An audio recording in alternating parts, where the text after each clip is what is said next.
Hello and welcome back. Today I am going to be going over some tips I have to help you be able to sight read sheet music faster. So whether you're going through a song for the very first time, you've never seen it before, or you're just really struggling with the notes each time you're going through the song, here are some tips I have that can really help to improve your sight reading skills. This is something I used to struggle with so much, but it is now my probably strongest point in music. So hopefully these things will help you too. So the first thing we're going to go over is intervals, because understanding intervals will help you so much with reading notes quicker.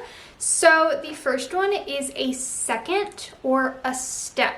So this is just from one note to the very next note, which on the staff lines would be a space to the very next line or a line to the very next space.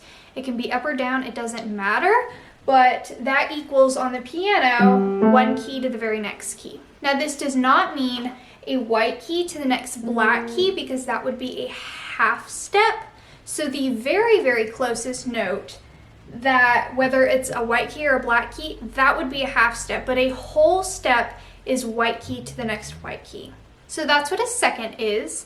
A third is when you are skipping one note. So on the staff lines, you will see this as a line to the very next line. So what I'm referring to here is if you see two notes, you're trying to find the interval between them.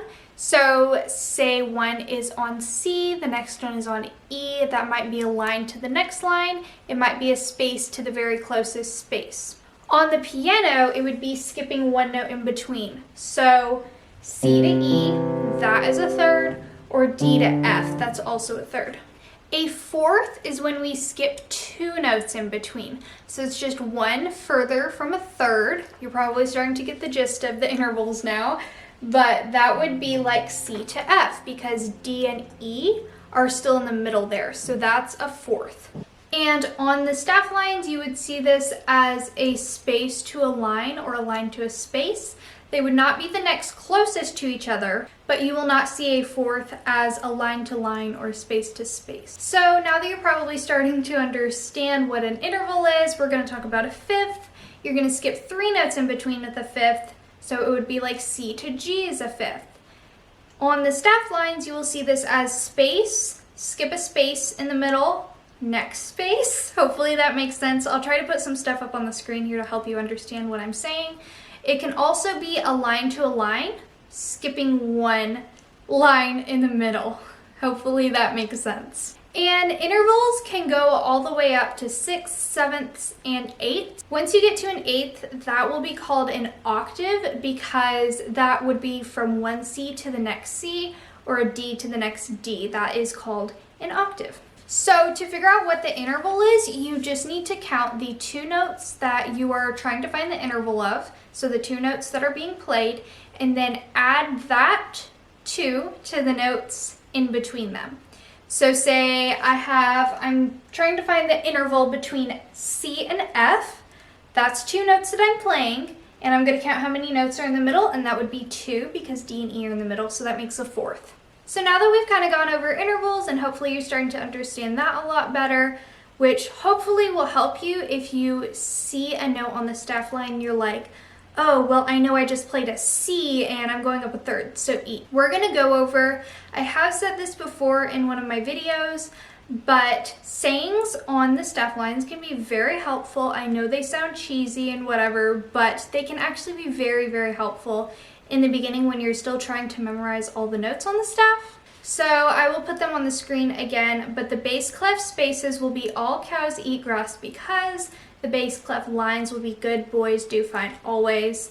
The treble clef spaces will spell face. Remember, we always go from bottom to top on these, and then the lines will be every good boy does fine. Another thing that I don't feel you should completely rely on, but can be helpful in some cases, is to memorize a few guide notes. So for example, everyone should know where middle C is. So if you've got a note that's maybe two up from that, you can just count from there. You shouldn't rely on this for every note, because that is going to take a really long time. It's not going to help you to read really quickly, but it can be helpful if you're completely forgetting like where to even start on the staff lines, which is also where this sings. One of the big things that helped me strengthen my sight reading a lot was finger exercises. So I'm going to show you a couple of the finger exercise books that I have used and found very helpful. Of course, there are tons more out there that you can find, but these are ones that I have used and I really, really liked. So the first one is Dozen a Day. I do believe they have like a lot more, but this is just the one I used. As you can tell, it's a little bit old because it's been used a lot, but this is the book 1, Dozen a Day. This book can really be used as soon as you've kind of got some of your base note reading down. You do need to know how to read at least some notes on the staff lines, but once you've kind of learned how to read them, you can start using this to strengthen your note reading. So what it will have is a bunch of different exercises. You're going to work on them at different speeds: smooth, connected, loud, soft, and they have tons and tons of different patterns. And I think the reason that really helped me with sight reading is because I started to recognize, oh, this is a third, so I know exactly what note I'm going to next. Or these are just steps, so I know I'm just going to the very next note. So you'll start to recognize, whether you kind of realize it consciously or not, your brain will start to remember the intervals from practicing these, and it'll flow into your other practices, and it'll help you to read your notes a lot faster. These are also really great for practicing your technique at the piano and being able to just practice a lot of different things that you will see in your songs. And they're a really great warm-up to do before you get into what you're really practicing for that day. So those are a little more beginner. Once you get a little more advanced, you might want to move on to something harder. And what I absolutely love is Hanon.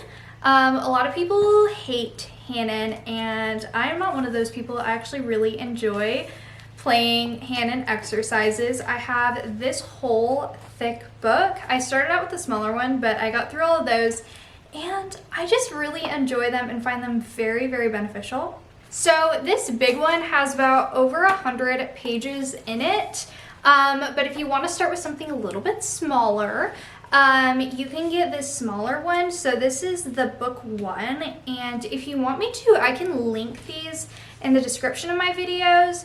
I might make a page where you guys can just go see all of the books that I've used and I really liked, so let me know if you're interested in that. But this smaller book has only like 20 pages in it, so it's a lot shorter if you just want to try it out and see if you're liking it, see if it's helping you. But these are going to be very similar to the Dozen a Day, but they're just getting a little more advanced. So the exercises are going to be longer, but it is just a continuous pattern going up and then coming back down. These are so, so helpful for practicing proper techniques and getting used to doing different finger patterns, which not only, again, will help with your sight reading, but it's also really going to help when you come to more advanced songs and you're having to cross your fingers in funny ways and do weird stretches. These are really, really going to help drill those so that you've got them down by the time you get to those songs. So those are my biggest tips I have for strengthening your sight reading on the piano. And of course, practice is going to be the biggest thing that is going to help you. If you don't practice, you're not going to get any better at it. So just keep working at it and you will get there eventually. But if you have any questions, as always, feel free to let me know. Don't forget to subscribe if you haven't already. Give this video a thumbs up if you found it helpful. And I will hopefully see you very soon.